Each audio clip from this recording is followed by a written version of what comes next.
Hey guys, it's Ken, and come along with me to my trip to London, and don't forget to like and subscribe. So, I just arrived in London from Spain on British Airways, and guys, I'm already in love.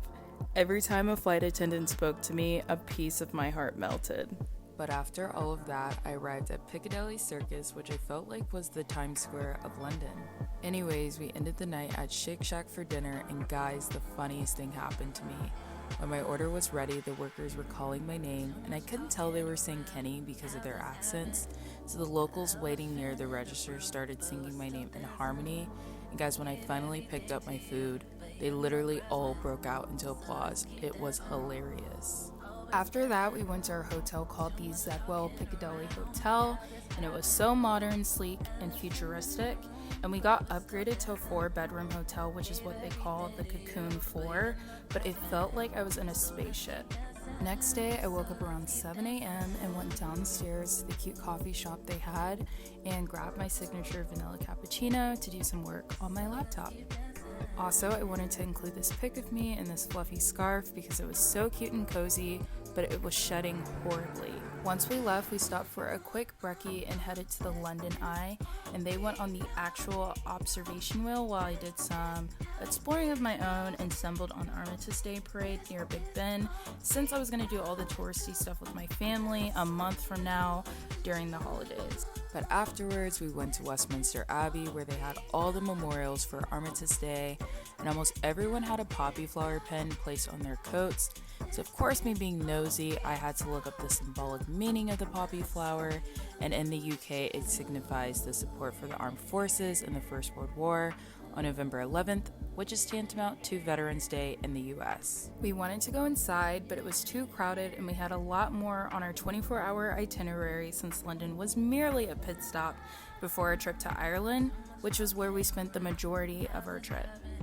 Then we walked over to St. James Park and just basked in the beauty of the fall foliage, which I typically do not see in Texas until like December or January, but of course I had to get a hot chocolate to really set the mood. The park was so pretty that we did not want to leave, but we walked across the street to Buckingham Palace and of course took pictures, which to my surprise was a lot smaller in scale than I expected. But of course it was packed because the Queen had recently passed away. Then to end the trip, we headed back to Piccadilly Circus to pick up our bags and looked at the Christmas lights one more time, and then we were off to Ireland.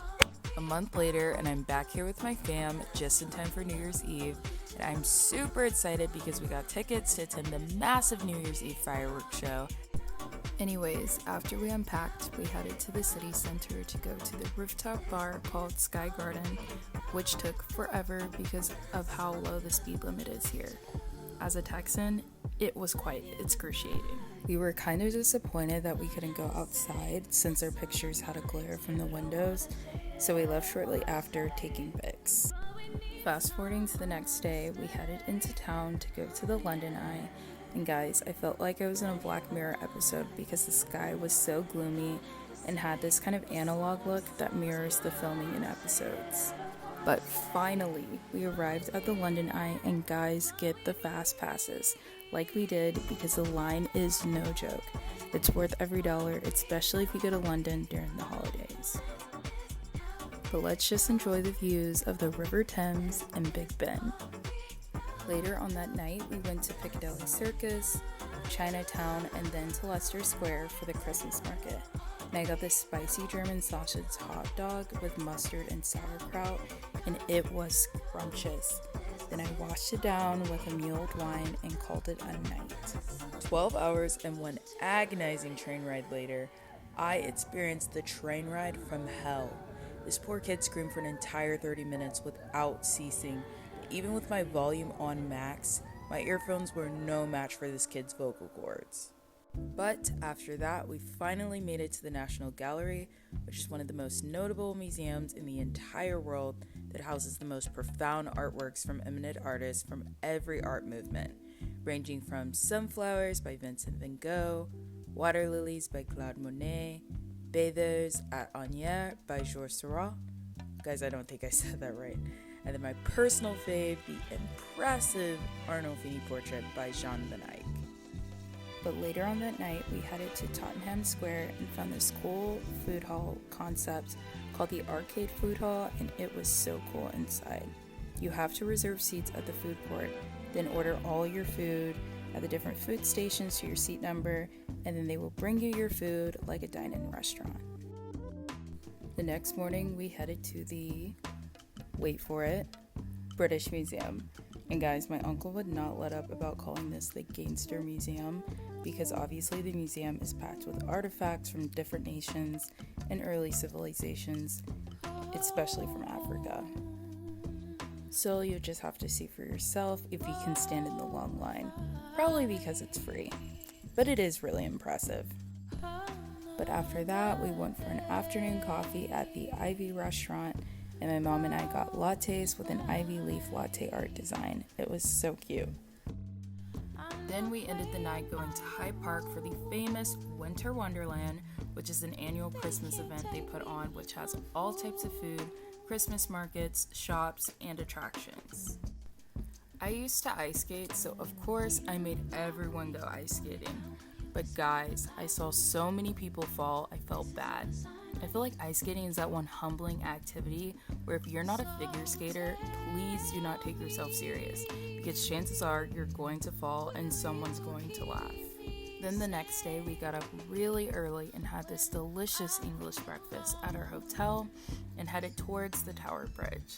Now please note, for first-time travelers, if you are unaware, the London Bridge and the Tower Bridge are very different. So check your GPS app so you won't be disappointed. And guys, this is indeed the shopping capital of London, especially for high-end fashion. We went to this avant-garde contemporary chic restaurant called Sketch that I had been dying to go to for years. I had this favorited on my VSCO profile since I was in middle school because of the spaceship looking bathrooms with the egg pods. And guys, there was a bar in the entrance of the bathroom. It was a whole experience. But to top it off, there was a ballerina in the showroom performing on point near the bar, and OMG, I was impressed.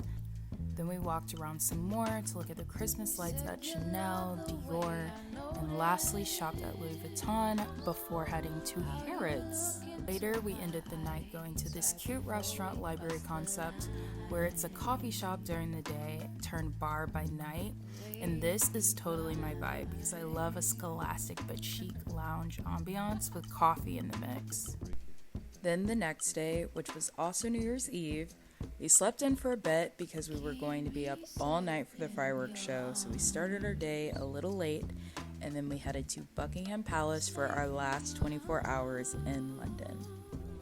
Before we knew it, it was nighttime, so we headed to our designated area for the New Year's Eve fireworks show. Just because there were so many people, they had to disperse us.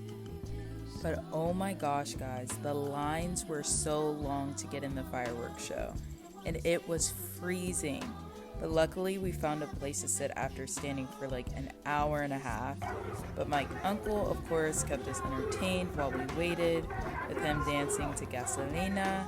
And then we watched my university play at the Fiesta Bowl, which is a big ordeal for American college football. And we also won.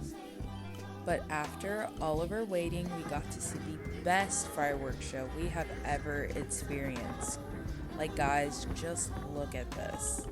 If you haven't experienced the holidays in London, you have to put it on your bucket list because it was truly a memory I will never forget.